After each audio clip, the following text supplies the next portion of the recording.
Bienvenue à Derrière le volant, présenté par Garantie Avantage Plus, pour rouler en toute quiétude avec votre véhicule de promenade, de loisirs et récréatif. On vous souhaite la bienvenue au deuxième épisode de la saison de Derrière le volant. Et cette semaine, notre invité, vous avez 1 an pour le voir. 1 an de le voir en spectacle et de l'entendre. Cette semaine, Jacques Deshaies est gonflé à bloc avec la nouvelle Dodge Charger électrique. Evelyne Audet nous présente une grande voiture électrique pour la famille. Quels sont les types de réparations qu'une garantie couvre? Dans le monde de l'assurance, qu'est-ce qu'on conseille à un jeune pour sa première voiture? Et beaucoup de belles surprises avec notre invité de la semaine. Ah ouais, embarque avec nous, derrière le volant. Et voici notre invité, le chanteur de Caïn, Steve Veilleux.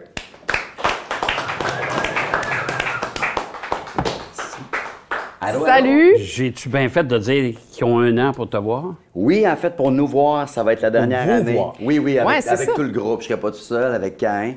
Oui, ça fait 25 ans déjà. Ça a été une belle ride. Puis il nous reste 1 an. La tournée d'adieu devrait terminer à la fin 2026. Mais tu m'as parlé de toutes les voitures que tu as eues. D'ailleurs, on va en parler. Mais tu as fait tellement de routes, puis tu n'as pas l'air d'être un gars qui a la passion des voitures. Non. OK. Je peux pas te dire telle année, je fantasme sur telle... Quand j'étais jeune, j'avais pas des posters de char, j'avais des posters de bandes de musique. T'sais. Fait que OK. c'est plus ça. C'est plus au niveau simplicité, le niveau... je suis bien dedans, j'ai un bon feeling, comme avec l'instrument. Un auto, c'est la même chose pour moi. Ta première voiture? Première voiture, j'avais 18 ans quand je l'ai eu. C'était un Dodge Colt avec l'aile accidentée côté conducteur. Tu l'as OK. acheté accidenté? Je l'ai acheté 800 $ pour la modeste somme. Et elle a été très bonne. Étais-tu fonctionnel ou... Très fonctionnelle. Puis je l'ai même, quand je me suis séparé avec la mère de ma fille, j'y ai donné l'auto. Parce que OK. j'avais jugé qu'elle en avait plus besoin que moi. Moi, j'étais un peu plus nomade, je faisais de la musique. L'avais-tu fait réparer? Bien, l'auto, la mécanique, c'était correct. Non, mais C'était juste l'as-tu fait esthétique. réparer, la carrosserie? Non? Non. Ah non. Non, j'avais pas les moyens. Elle était très bonne pour moi. Je l'ai gardée quelques années. Je l'ai donnée à la mère de ma fille. Puis je me suis acheté éventuellement d'autres autos, là, mais ça n'a jamais été le grand luxe. Dodge Code, c'était une association avec Mitsubishi, ça. OK. Mais tu t'as bouges. dit, ça m'étonne que t'as dit à 18 ans, mais c'est à 16 ans. D'habitude, surtout en région, Oui. les gars et les filles, mais surtout les gars, ils Ouais. attendent 16 ans et un jour pour avoir leur auto. Pourquoi Ouais. t'as attendu 18? Quand j'ai eu 16 ans, j'avais ramassé mes sous, j'avais eu plein de jobs d'été, je travaillais chez nous, c'était bien important, fallait que tu travailles. Puis mes parents m'avaient dit, tu payes ton permis, il faut que ça vienne de toi. Fait que j'avais pris ça à la lettre. J'avais ramassé, comme mes amis qui avaient tous des autos, leur cours de conduite, l'argent pour mon permis. Et en même temps, j'étais dans un groupe de musique et j'avais rien pour chanter. J'avais pas de kit de son. Et il y a un moment donné, j'ai vu une offre passer qui était à peu près le même prix que mon argent pour mon permis. Et j'avais mon premier sacrifice majeur ayant été d'avoir pris l'argent pour acheter le kit de son. T'as priorisé Mon la permis. musique sur la Ouais, conduite. Ça a été là. un premier sacrifice qui a été révélateur et un peu prémonitoire de ce qui allait suivre, mais oui. Fait que ça a été à 18 ans avant que j'aie ma fameuse Dodge Colt. Ta deuxième? Une Ford Taurus. Eh, mon Dieu, t'as changé de format? Ouais. Hein? C'était OK. plus, moi, les opportunités là, que je cherchais. OK, C'était pas OK. l'auto. Toi, c'est le prix Le qui est deal. important. Oui, à Ouais. ce moment-là, tu sais, moi, j'ai pas honte de le dire. J'ai été élevé de façon très, très modeste. J'ai vécu comme ça. Puis aujourd'hui encore, je suis quelqu'un qui se contente beaucoup de simplicité. C'était des années plus difficiles. Puis moi, c'était évident pour moi que je ferais de la musique dans la vie. J'étais prêt à me sacrifier, même si tu m'avais dit, tu n'auras aucun confort, tu vas passer ta vie dans un minuscule appartement, mais tu vas vivre de ta musique. J'aurais dit, go, amenez-moi le contrat. Tu sais. Fait que l'auto, si ça pouvait me déplacer entre le C'est show ça. puis C'est un moyen de mon transport appartement, d'attitude. c'était Ouais. parfait. Ouais. OK. Ouais. Après ça? Après ça, j'ai eu quelques petites aventures de courte durée, mais la première vraie voiture que je me suis offerte, c'est une Subaru Forester. OK. Que j'ai aimé beaucoup. Là, j'étais fier. Là. C'était comme pas un VUS, mais pas un auto. C'était comme C'est un le hybride. mélange des deux. Oui. Mélange des deux. OK. C'est là que j'ai commencé à aimer la conduite un peu plus de VUS, de camion, ce feeling-là que j'avais. Fait qu'elle, je l'ai quand même gardé quelques années. Là. OK. Ouais. OK. Bon, ben écoute, on va peut-être aller faire une pause, parce que t'en as eu d'autres après, dont ta première voiture neuve. Oui. Puis on va te signer un chèque en blanc pour savoir ta voiture de rêve. Parfait. OK. Tu es obligé de m'acheter une voiture avec le chèque? Non, il va s'acheter une guitare, je vais vous venir. Pas accidenté. À venir, la suite de l'histoire des voitures de Steve Veilleux et la vie derrière le volant quand on est dans un band. Et après la pause, qu'est-ce qu'on conseille à un jeune pour sa première voiture? On se met sur le neutre et on revient.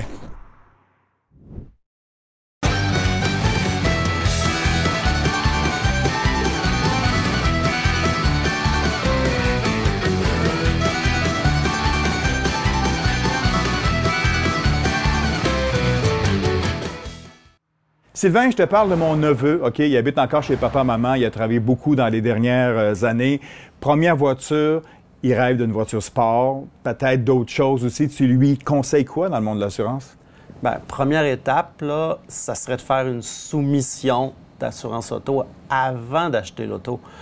Ça va t'aider dans ton choix de voiture parce que ton assurance, tu n'as pas d'expérience. Ouais, première voiture, là. Première voiture, là. Pas d'expérience, permis de conduire depuis pas longtemps. Ton assurance, là, j'ai des jeunes, là, ça leur coûte pratiquement jusqu'à 50 de l'équivalent du paiement de l'auto en assurance. Ouais. Là. OK, c'est beaucoup.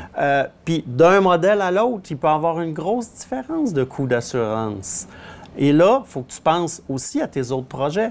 Imagine-toi là, que tu as tout mis ton budget sur un char. Tu es chez papa, maman, ça va bien, mais ta blonde, elle veut s'en aller en appartement dans 6 mois, dans 1 an. Et il risque d'avoir des belles discussions à la maison. Commence tranquillement. Commence tranquillement, je pense que c'est plus sage. On est de retour avec notre invité Steve Veilleux du groupe Cain. On a-tu besoin encore de le dire? Bien, c'est la référence un peu. Les gens me connaissent par Cain surtout, oui. Tu nous faisais avant la pause, tu nous as parlé des premiers véhicules que tu as eus. C'est quoi le véhicule le plus marquant que tu as eu? Ou un avec lequel tu as vécu des anecdotes? Ou... Seigneur, bien, c'est souvent des véhicules de location parce que c'est là que la tournée se passe, tu sais. Mais ça, c'est-tu encore vrai depuis quelques années? À l'époque, quand vous avez commencé, c'était la vanne de tournée, là, mais mettons là où vous êtes plus vieillissant un petit peu plus fatigué, chacun a ses vies. Est-ce que des fois vous allez en tournée individuellement ou vous partez encore en gang? La minute que c'est qu'on a quelques heures de route à faire, on y va ensemble. En gang, hein, oui? Ouais, ça s'épuise pas, ça. Non, on est un band, hein? Ouais. Tu sais, si on voulait plus faire partie d'un band ou si on voulait pas cette vie-là, on aurait fait autre chose il y a longtemps. Fait que ça vient avec la collectivité, la démocratie, le caractère de tout le monde. Mais en même temps, un band, t'as une bonne nouvelle, t'es pas tout seul pour la célébrer. Ouais. Si t'as une tempête à traverser, t'es pas tout seul pour l'affronter. Fait que c'est la beauté de tout ça, mais ça vient avec certains sacrifices d'espace et de... Est-ce que c'est toujours le même qui conduit? Non, on s'échange ça. Ah, OK. Ouais. Bon, ça. Oui. Okay. Y en a-tu qu'il faut pas ou qui veulent pas? Il y en a des plus distraits que d'autres. Oui, OK. Oh. Genre la nuit, c'est pas un tel, c'est pas un tel. Oui, c'est ça. Mais souvent, on a un directeur de tournée qui, lui, s'occupe de conduire, s'occupe des horaires, de la logistique, tout ça. Fait que, comme ça, on peut divaguer à nos vieilles histoires pendant ce temps-là. Première voiture neuve? Ford Escape. Mon premier camion, je devais avoir 27 ans à peu près. J'aimais beaucoup le modèle. J'avais, tu sais, un peu comme je vous ai dit avec la Subaru Forester, j'avais comme, OK, j'aime peut-être cette conduite-là, les petits VUS. Puis j'ai bien aimé, je l'ai eu quand même 5-6 ans. Bon, là, demain matin, là, moi et Evelyne, surtout Evelyne, c'est elle qui signe le chèque. OK. L'année passée, c'est moi qui signais, mais là, cette année, c'est elle. On te signe un chèque en blanc. Oui. OK. Tu achètes le véhicule de rêve. Tu dis, écoute, là, quitte à t'en servir juste le dimanche, si tu veux. Oui. Mais c'est quoi ton véhicule? Écoute, j'aurais pas une réponse très extravertie, très folle. Comme je vous l'ai dit, je suis un gars qui aime les choses simples. Je suis pas un gars de char. Mais j'aime beaucoup les Land Rover Defender, le camion, le modèle. Chaque fois que j'en vois un, je fais « Ah, c'est quoi ça? » Fait que ça, je sais pas si un jour je vais pouvoir m'offrir ça. Ça vaut combien, ça, Jacques? Ben, un Defender, là, ça te prend 100 000 et plus. 100 000? OK. Oh, ouais. C'est quand même raisonnable C'est pour quand un même chèque en raisonnable. blanc. Pour un chèque en blanc. Un chèque en blanc. C'est pour ça que je demandais si je pouvais prendre la balance du chèque pour des guitares ou... Ben, moi, je te donne la permission. OK, il n'y a super. pas de problème. OK. Ben oui, bon, si je peux le remplir de guitare, c'est parfait. Le virage électrique, t'as pas pris ça? J'ai eu une voiture, une Infiniti, mais tantôt, je vous ai dit que j'ai eu quelques voitures entre les deux camions, qui était une hybride. C'est vraiment la voiture, la conduite que j'aimais pas, fait que je suis revenu au camion. Un camion électrique, t'adhérerais? Ben, mais T'es ouvert. complètement. C'est sûr que je fais beaucoup de routes. Fait qu'est-ce que ça complique? Tu sais, je suis pas encore familier avec l'organisation que ça prend si j'ai 5, 6, 7 heures de route à faire pour les bornes, la recharge, tout ça. Mais j'ai plein d'amis dans le milieu qui en ont puis qui adorent. Alors, je suis pas... ça serait mon genre d'adhérer éventuellement. Ouais, de toute façon, il y a des véhicules aujourd'hui électriques qui ont une longue autonomie. Oui. Exemple, un Cadillac IQ. Pas donné, ça non plus, c'est en haut de 100 000. Mais entièrement électrique, 750 km d'autonomie. C'est quand même pas mal. Wow! Impressionnant. Et là, avec l'évolution des nouvelles technologies, on s'en vient avec des batteries solides qui vont être rechargeables en un temps record. Il faut pouvoir recharger ton véhicule en l'espace de 20 minutes avec 1000 puis 1500 km d'autonomie. OK. Ça donne une idée, là, ça s'en vient. On s'en va là. OK. On s'en va là, ouais. Fait que ton chèque en blanc, il pourrait servir Bien, pour ça aussi. possiblement. Je pense que tu as un paquet de questions à lui poser après. Je t'invite au quiz, OK. Steve. Inquiète-toi pas, c'est pas des questions De mécanique. C'est pas des questions sur les connaissances en voiture non plus. C'est pour mieux apprendre à te connaître en tant que conducteur. OK. Fait que je t'amène l'autre bord, je te ramène après. Parfait. Dans 2 minutes, on parle de ce qui peut être garanti à long terme. Est-ce que Steve Veilleux est un gars qui colle dans la voie de gauche? Et Jacques Deshaies nous présentera de la virilité en Charger électrique. Un 80-120 en 2,2 secondes, c'est assez vite, merci. Un petit détour de 2 minutes et on revient. Un modèle classique qui prend aussi le virage électrique, mais il me semble qu'il manque le bruit de ronronnement du moteur, non? Cette semaine, on vous présente la Dodge Charger Scat Pack, la version tout électrique. Ben oui, on est rendu là chez Stellantis, une voiture pourtant qui n'obtient pas nécessairement le succès qu'on s'attendait chez le groupe automobile, mais chose certaine, c'est une voiture amusante, intéressante, mais pas donnée. Alors, cette Charger électrique est équipée de 2 moteurs électriques de 315 chevaux chacun. On parle de 270 kW montés à l'avant et à l'arrière. Donc, ça fait de cette voiture-là une voiture à 4 roues motrices. L'autonomie annoncée par le constructeur est de 388 km et je l'ai rechargé la nuit dernière. Et quand je suis monté à bord de la voiture ce matin, j'étais à 388 km d'autonomie. C'est pas beaucoup parce que moi, ma référence, c'est toujours 400 km et plus. Là, on commence à jaser. Mais 388, c'est le sacrifice qu'on a à faire compte tenu des performances de cette voiture-là. On parle d'un 0-100 en 3,5 secondes. Un 80-120 en 2,2 secondes, c'est assez vite, merci. Pour ce qui est du dessin de la voiture, je la trouve très jolie.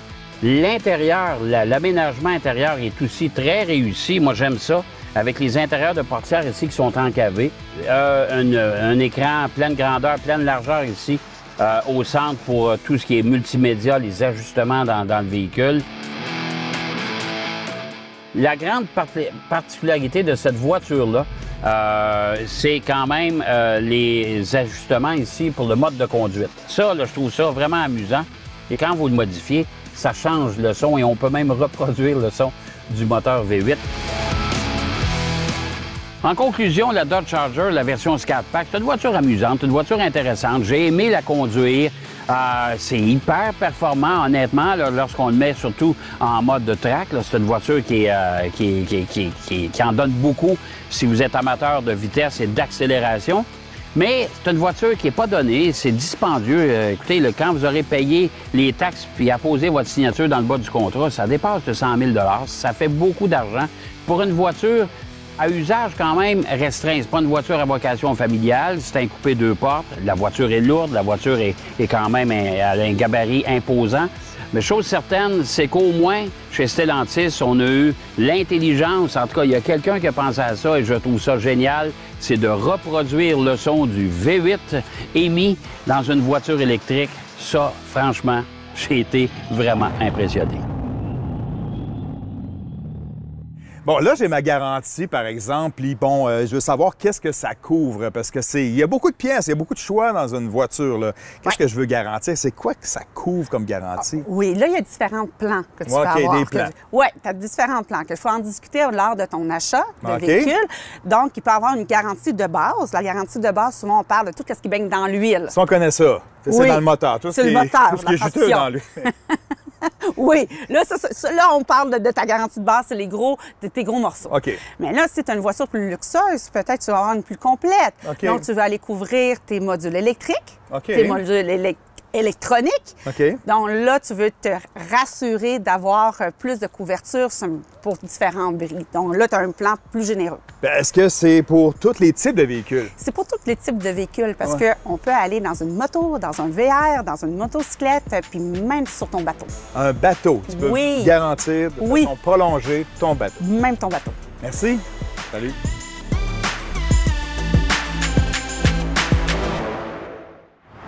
Alors, Steve, c'est le moment de te prêter au jeu. C'est le quiz pour apprendre à mieux te connaître comme conducteur. Parfait. Première question, c'est quoi ta plus grande qualité de conducteur? Je pense que je suis une conduite sécuritaire. C'est quoi ton plus grand défaut de conducteur? Impatient. Le trafic, les embouteillages, les heures de pointe, les grandes villes, j'ai pas la patience requise. Est-ce que tu conduis plus dans la voie de gauche ou la voie de droite sur l'autoroute? Gauche. Gauche? Oui. Tu dors là? Ou tu te tasses quand c'est le temps? Je me tasse, mais je passe trop de temps à gauche. Ah, t'es un de ceux-là? Oui, mais tu sais, on n'attend pas après moi. Là. Je roule quand même. OK. Mais oui, je suis trop souvent à gauche. Est-ce que ça t'arrive de te le faire dire? Les rares qui roulent plus vite que toi? C'est quand même rare. Tu sais, je comprends le message assez vite, là, OK. mais je peux partir. Tu sais, je suis tout le temps dans ma tête, tout le temps en train de penser à des idées. Fait que ça se peut que je reste à gauche un peu trop longtemps. Là. Quelle distance tu gardes avec la voiture devant toi sur l'autoroute? Dans la voie de gauche, dans ton cas? Je colle pas. Toujours à peu près 2 voitures de distance. Ouais. Est-ce que tu as déjà ouvert ton capot pour faire autre chose que mettre du lave-vitre? Non. Non? Même pas pour faire assemblant de faire assemblant que Zéro. je connais ça. Je connais rien là-dedans. Je pense que j'empirerais encore plus la situation si je faisais assemblant de fouiller. Donc, non, aucune aptitude mécanique. Il y a une couple d'années, mettons, là, quand il n'y avait pas cette technologie-là, Non. étais-tu sûr qu'il allait prendre le petit appareil? Je sais même pas comment ça marche. Aucune idée. Tu sais, moi non plus, je le fais pas, je suis très négligente, mais tu sais que c'est très simple. Hein? C'est écrit sur ton pneu. Oui. C'est quoi la pression qu'il devrait avoir. Fait que tu as juste à prendre les petits bâtonnets et faire tss puis regarder. Je savais pas. C'est niaiseux de même, mais OK. personne ne le fait, on est d'accord. Oui. Aimes-tu conduire l'hiver? Je me suis habitué. Tu sais, avec la tournée, on fait beaucoup de routes, fait que je suis pas plus stressé parce que c'est l'hiver. J'aime, comme je le disais, un VUS. La conduite, la sécurité, que ça m'apporte, la confiance que ça m'apporte, mais ça me stresse pas de conduire l'hiver. Qu'est-ce que tu écoutes en conduisant sur la route quand tu es tout seul? Beaucoup de musique à tous les moments de ma vie, dans la maison, dans l'auto, en tournée, dans la loge. Tout le temps, je suis un mélomane. J'écoute beaucoup de podcasts aussi de true crime. J'aime beaucoup ça. Ah ouais? Ça t'endort Complètement à l'autre pas? bord. Ben, ça me permet de décrocher, tu sais. Cerveau à off. On a ça en commun. Yeah! Des histoires de crimes, Oui, là. de disparition, moi. Je suis bien fort là-dessus. Est-ce que tu traînes des câbles à booster? Non. Non. Déjà fait avec mes voitures usagées quand j'étais jeune parce que j'avais... Parce que tu étais à risque? Oui. Mais tu le fais là, pas pour les peut-être autres. que je me sens au-dessus de mes affaires et j'entraîne. Ça va t'arriver, c'est ça. La prétention, c'est jamais bon. Non, mais des fois, il y a des gens qui entraînent pour les autres. Ah non, ben non. J'ai pas cette grandeur d'âme-là. Oh, t'es égoïste. Je t'agace, mais sur ce, merci pour ta franchise. Ça me fait plaisir. Tu mérites Wow. ce chandail d'Éguédine Qu'il est beau. derrière le volant. Super. Évidemment, quand tu le portes, tu te retrouves derrière le volant, la Plus. pointe-dessus. Oui. C'est beau, hein? C'est sûr que je vais le C'est porter. à toi. Merci beaucoup. Merci de t'être prêté au jeu. Ça me fait plaisir. On décroche à notre tour 2 minutes et on revient avec l'essai numéro 2 de la semaine. Si vous avez une petite équipe de soccer ou bien du stock de hockey à traîner, ça pourrait vous intéresser. On revient, ce sera pas trop long. Encore une fois cette saison, la mission d'Evelyne est de présenter des voitures pour la famille. Des véhicules électriques pour les grosses familles. Ça se peut-tu? Des véhicules 7 passagers 100% électriques, ben oui, ça existe en 2025. J'en ai conduit un cette semaine, le Hyundai Ioniq 9. C'est une voiture qui est tellement longue que mon fils l'a surnommée la voiture saucisse.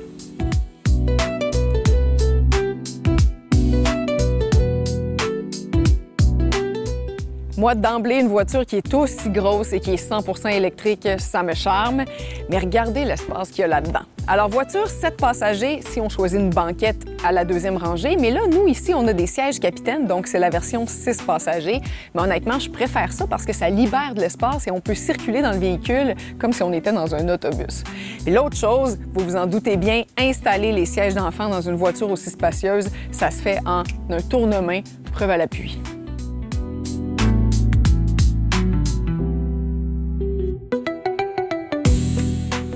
Derrière le volant, c'est impeccable. Évidemment, c'est une voiture à la fine pointe de la technologie. Nommer une technologie aide-dedans.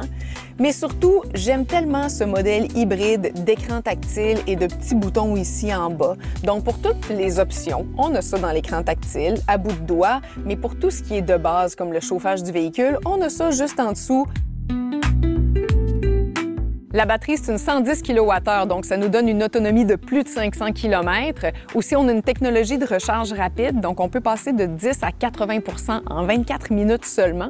Mais la chose qui est digne de mention, c'est que sur cette voiture-là, on a un port NACS comme pour les voitures Tesla, mais on nous fournit avec un port CCS. Donc, on peut la brancher dans toutes les bornes de recharge qui existent. C'est vraiment un gros avantage. En conclusion, ceux qui connaissent bien le Kia EV9 ne seront pas dépaysés parce que c'est quasiment le même véhicule, même une petite couche de mieux encore. Elle est grosse, mais elle est fun à conduire. Elle me permet de véhiculer ma famille dans le confort, même dans le luxe, et tout ça sans mettre une seule goutte d'essence. Je vois pas ce que je peux demander de mieux dans la vie. Pour moi, ça, c'est la définition même d'une voiture de rêve.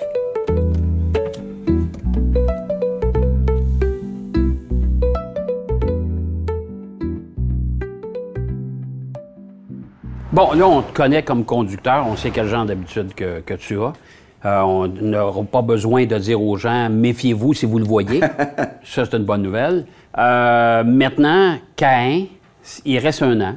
Vous avez décidé officiellement de vous séparer. Il y a beaucoup de monde qui vont avoir de la peine de ça.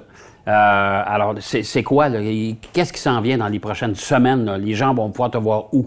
C'est une tournée en règle. Bien, premièrement, ce soir, on est à mon festival Trad Cajun à Drummondville. On commence ça chez nous, là où tout a commencé pour nous. C'était important pour nous. Et ensuite, on va enchaîner avec le Club Soda, l'Impérial à Québec et une grande tournée un peu partout des 4 coins de la province pour toute l'année 2026, autant en salle qu'en festival durant l'été. Donc, je ne sais pas, beaucoup, peut-être entre 70 et 75 dates pour la prochaine année. Donc, une grosse année de tournée comme on les aime. Une dernière grande messe musicale avec tout notre monde qui ont vieilli avec notre musique, qui amènent leurs enfants aux choses qui nous touchent toujours beaucoup. Fait que on voulait choisir nos mots de la fin puis aller voir notre gang une dernière fois. On l'a dit au début de l'émission, c'est la fin de Caïn, c'est pas la fin de Steve Veilleux. Commences-tu déjà à te projeter là-dedans? As-tu déjà du matériel de fait? Comment tu vois ça, le futur? Oui, j'ai beaucoup de chansons décrites. Qui attendent sur le brûleur? Oui, mais tu sais, je veux pas penser à ça. Quand l'inspiration est bonne, j'écris. Je le fais pour moi. C'est très personnel, les chansons. Je le fais toujours de manière assez sauvage. J'ai pas ouvert ma plume souvent avec des collaborations. Oui, c'est important. Puis surtout, moi, ce qui m'étonne toujours là-dedans, c'est de voir que vous avez pris la décision, tout le monde ensemble, 25 ans ensemble, puis vous vous séparez demain matin. Écoute, c'est lourd quand même. Là. Le dernier spectacle à vie, le dernier que vous allez donner, c'est où? Je ne sais pas encore. Ah, OK. OK, mais ça, vous le dites. Ça va être en décembre 2026 parce que c'est booké jusque-là, mais on essaie de trouver le meilleur mot de la fin. Je ne sais pas si ça va être chez nous ou dans une place qui a été très symbolique, lourde de souvenirs pour nous. Il y en a beaucoup. Je pense au Vieux Clocher à Magog ou au Club Soda à Montréal. On verra, c'est pas encore coulé dans le béton. Écoute, les cadeaux de Noël, t'as vu, là? 2026, décembre 2026, les cadeaux de Noël, les suggestions sont Hey, merci. C'était vraiment un plaisir d'apprendre à te connaître en solo. Puis une bonne dernière année. C'est ça qu'on savoure-la. Comme tu as dit, c'est un cadeau, là, mais c'est... Merci d'être venu. Ça me fait plaisir. Merci à vous, mes chers. Merci. Hey, j'espère que ça vous a plu. Les cadeaux de Noël, les suggestions, c'est déjà tout réglé pour le décembre 2026. Merci, Evelyne. On se voit la semaine prochaine, bien sûr. En attendant, surtout, soyez prudents sur la route. Derrière le volant. Derrière le volant vous a été présenté par Garantie Avantage Plus pour rouler en toute quiétude avec votre véhicule de promenade, de loisirs et récréatif.